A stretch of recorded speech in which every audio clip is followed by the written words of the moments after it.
30 जून की रात को भारी बारिश के बाद जब नाग में फ्लड आया था, तो वो फ्लड सबसे पहले यहीं से शुरू होता हुआ बाज़ार में घुसा था। तो अब आप देख सकते हैं नदी का आकार कितना रह गया है। जब ये फ्लड आया था तब नदी अपने साथ बहुत सारे लकड़ पत्थर बहा के ले आई थी, जो कि देखने में ही बहुत ही भयंकर लग रहे थे। ये देखिए सामने आप देख सकते हैं किस तरह से बड़े बड़े पेड़ आ गए हैं, और नदी अपने साथ बहुत सारी मात्रा में बालू वगैरह भी ले आई है।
दोस्तों ये सामने आप देख सकते हैं बाढ़ ने किस तरीके का रूप धारण कर लिया था और किस तरीके की तबाही यहाँ पे मचा ली थी।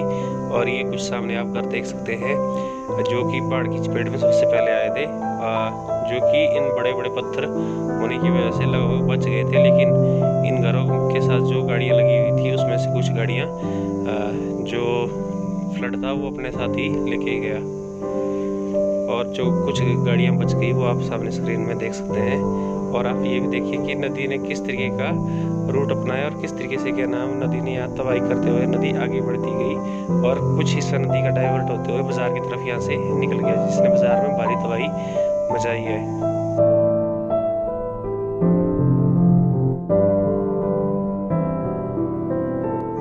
तो आप जैसा कि देख सकते हैं यहाँ पे पहले 2-3 ग्रीन हाउस हुआ करते थे, जिसमें से कुछ ग्रीन हाउस बाढ़ की चपेट में आने से बिल्कुल क्षतिग्रस्त हो गए हैं, और बाढ़ के कारण अब पूरी मिट्टी हट गई है और नीचे बिल्कुल पत्थर ही पत्थर रहा है। और आप नदी में भी एक चीज़ देख सकते हैं कि नदी समुद्र की तरह हो गई है, और समुद्र में जिस तरह से रेत और सिल्ट रहता है वही सेम टू सेम यहाँ पे हमारी इस छोटी सी नदी में भी आप देख सकते हैं कि कितनी मात्रा में यहाँ पे रेत इकट्ठा हो गई है।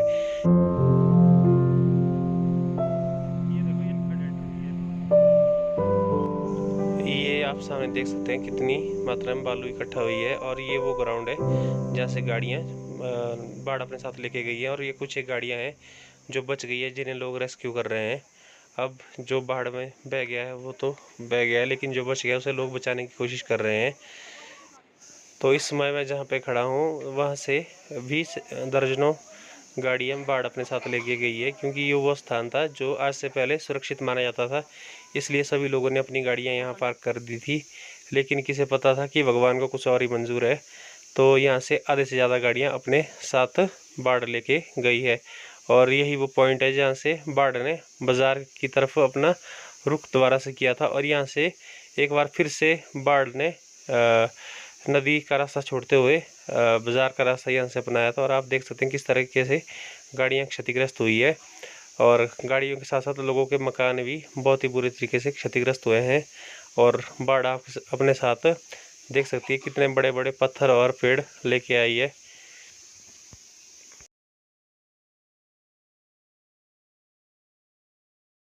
चलिए आपको भी आगे का व्यू दिखाते हैं। तो इस समय मैं जहाँ जा रहा हूँ, ये सामने आप देख सकते हैं ये है थुनाग पंचायत की बिल्डिंग, और जो कि बाढ़ की चपेट में आने से पूरी तरीके से क्षतिग्रस्त हो चुकी है। और यहाँ पे बाढ़ के साथ साथ एक और नाला भी एक बाढ़ का रूप ले चुका था, जिसने नदी से ज़्यादा तबाही यहाँ पे मचाई हुई है। ये वो नाला था जो आज से लगभग 17 साल तक नहीं आया था, जिसमें बिल्कुल भी ना मात्रा का पानी था, लेकिन आप देख सकते हैं किस तरह से ये विकराल रूप धारण कर चुका है, और लगभग इस नाले में 20 से 25 फुट मिट्टी इकट्ठा हो गई है। और आप देख सकते हैं यहाँ पे आप बिल्कुल भी अनुमान नहीं लगा सकते कि यहाँ पे बाज़ार था। और अब आप देखिए ये बाज़ार बहुत ही बुरे तरीके से क्षतिग्रस्त हो चुका है, जिसमें लोग अपना सब कुछ खो चुके हैं। देखिए जहाँ पे लोगों ने अपने पूरे जीवन की जमा पूंजी लगाई हुई थी, लेकिन अब उनके पास कुछ भी नहीं है। ये देखिए, ये नज़ारा देखते हुए ऐसा लग रहा है कि ये कोई प्राकृतिक खड्ड है, लेकिन ये कोई खड्ड वगैरह नहीं है। ये अभी जो आपदा आई हुई है उसी के कारण बना हुआ एक नाला है, जिसमें लोगों के घर बिल्कुल पूरे तरीके से क्षतिग्रस्त हो चुके हैं। लोगों के पास अपने शरीर में पहने हुए कपड़ों के सिवाय कुछ भी नहीं है, क्योंकि ये जब ये आपदा आई थी उस समय लोग सिर्फ अपनी जान बचाने में ही कामयाब हुए।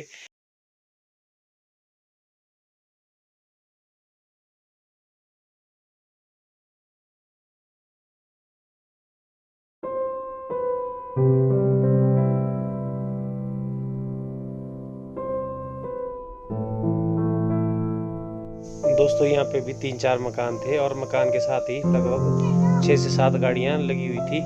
लेकिन हुआ ये कि बाढ़ अपने साथ वो सारी गाड़ियाँ बहा के ले गई और लोगों के पास बिल्कुल भी कुछ नहीं बचा। इवन उनका मकान तक भी पूरा जो बाढ़ के मलबे में पूरी तरीके से धंस गया है। ये आप सामने देख सकते हैं। ये नाला पहले लगभग 20-25 फुट डीप हुआ करता था, गहरा हुआ करता था, लेकिन अब ये 20-25 फुट ऊपर उठ गया है। ये देखिए सामने।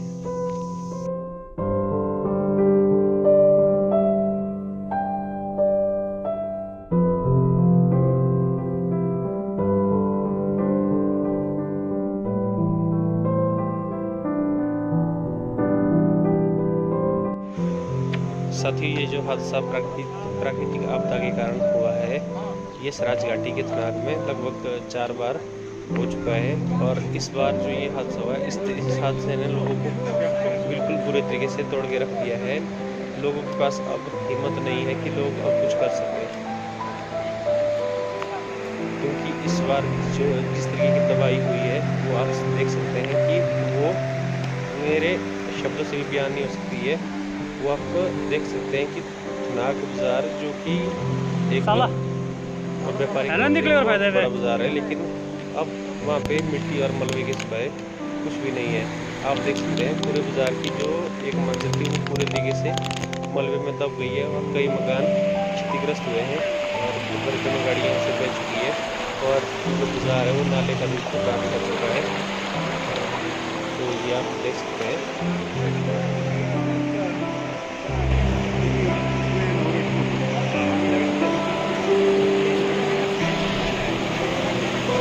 मरना भी पारा अभी रहने दो इसको।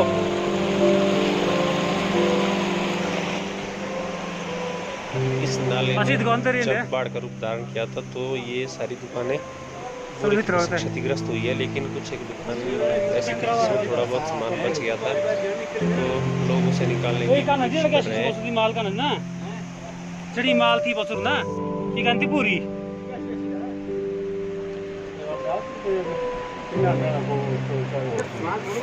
सामान सब रहता बसुर है। सामान रहता बसुर है। चल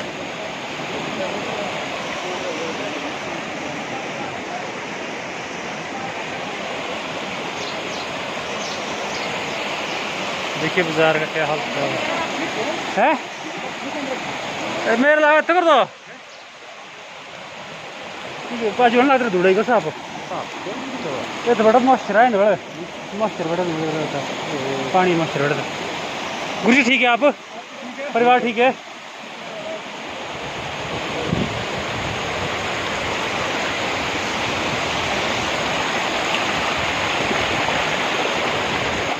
तो दोस्तों ये वो तीसरा पॉइंट है जहाँ से जो तीसरा नाला है वो बाज़ार में एंट्री हुआ है और बाज़ार में एंट्री होने के बाद वो बाज़ार को इस रास्ते से आगे निकलते हुए नदी में मिल जाता है। ये देखिए आप, क्योंकि एक मकान हुआ करता है पूरे तरीके से क्षतिग्रस्त है और यहाँ पे किसी भी तरीके से ये नहीं बताया जा सकता कि यहाँ पहले कोई मकान था। और देखिए ये वो नाला है जहाँ से इस नाले की एंट्री हुई है और यहाँ पे बारिश हुई है और यही वो पहले वाला नाला था जो कई बार आया है और कई बार नुकसान पहुँचाया है। लेकिन इस बार इस नाले ने अपना रुख ही चेंज कर दिया है। पहले ये दूसरे तरीके से दूसरी साइड से जाता था, लेकिन इस बार ये थोड़ा बहने के बाद इस नाले ने पूरे तरीके से अपना रुख चेंज कर दिया और ये यहाँ से साथ बहुत सारा मलबा और ये बिल्डिंग बहता हुआ ले गया। और ये आप सामने देख सकते हैं यहाँ एक छोटा टेम्पो भी मलबे में दब गया है। और ये हम सामने अभी हम स्क्रीन में देखेंगे, यहाँ पे हमारा राज्य का जो सहकारी बैंक है, cooperative bank of Himachal Pradesh, वो भी पूरी तरीके से राज्य का बैंक मलबे में दब चुका है। राज्य का बैंक क्या राज्य में, ये आप देख सकते हैं एक बिल्डिंग यहाँ भी सामने के नीचे एक बिल्डिंग हुआ करती थी, वो भी नदी ने अपने साथ ले गई है।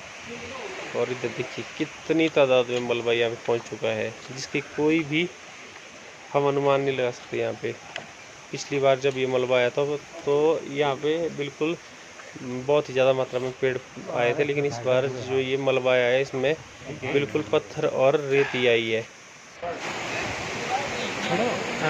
तो भाई का ये मंजर आप सामने देख सकते हैं किस तरीके से नदी और नालों ने धारण किया और किस तरीके से वो अपने साथ सब कुछ बात हुए आगे बढ़ते गए।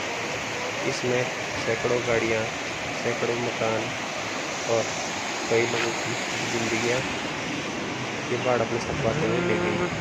तो ये आप देख सकते हैं जहाँ से नदी आई हुई थी और ये आप सामने देख सकते हैं जो बचा हुआ गुजारा है उसका क्या हाल है। सर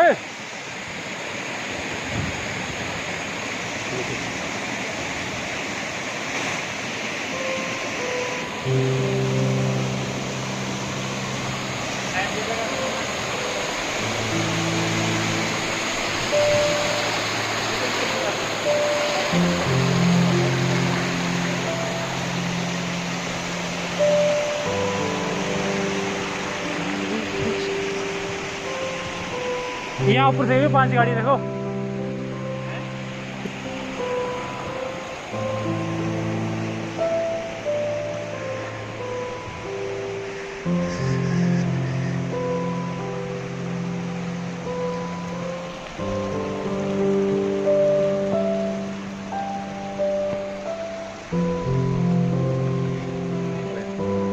ये तो बंदे कर रहा है, बंदा मरा।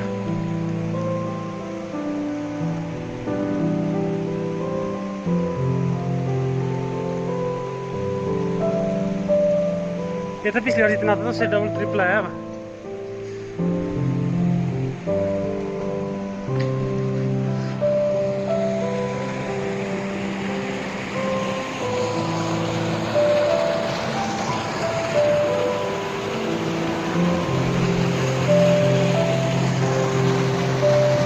ये तो छत्र का घर है, ये मेरे फ्रेंड का घर, छत्र सिंह का घर। रोड क्या? हाँ हाँ, das ist nicht mehr kein Doktor.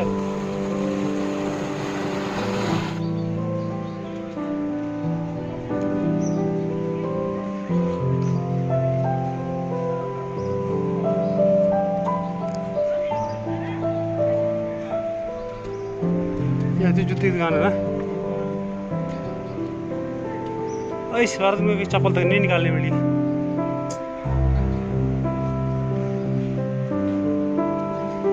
है सर, इस बार एक चप्पल तक निकालना नहीं मिली इनको बेचारों को।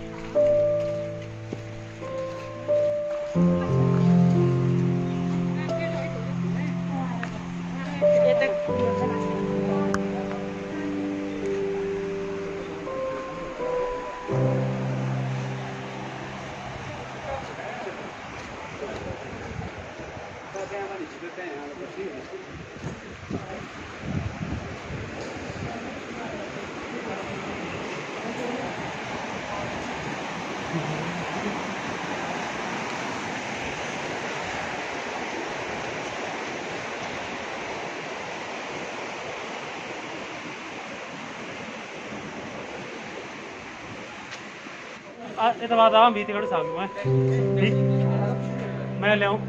ठीक है, ठीक है।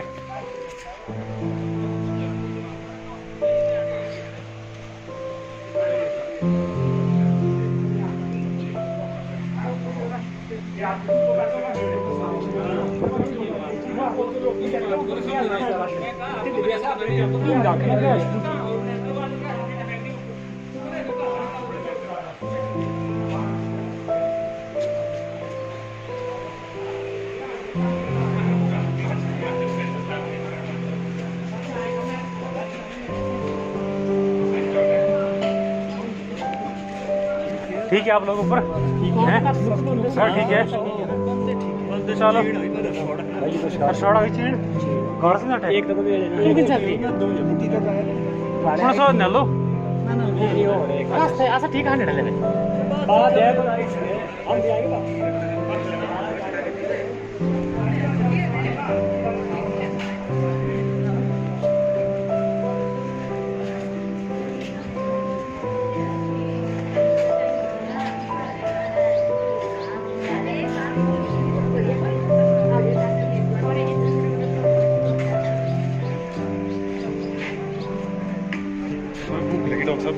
चलो पर पड़ती पर वाले पड़ते नहीं बनाए डॉक्टर साहब चावल खाने स्वाद स्वाद ही नहीं आएगा उसका। वो अब आजकल तो पेट भरो आज साला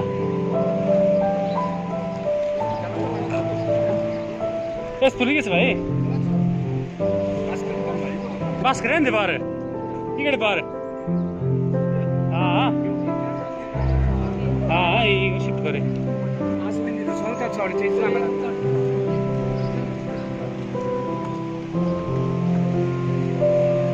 ठीक है जनाब परिवार ठीक है परिवार चाहिए बस ठीक है बाकी तो रहने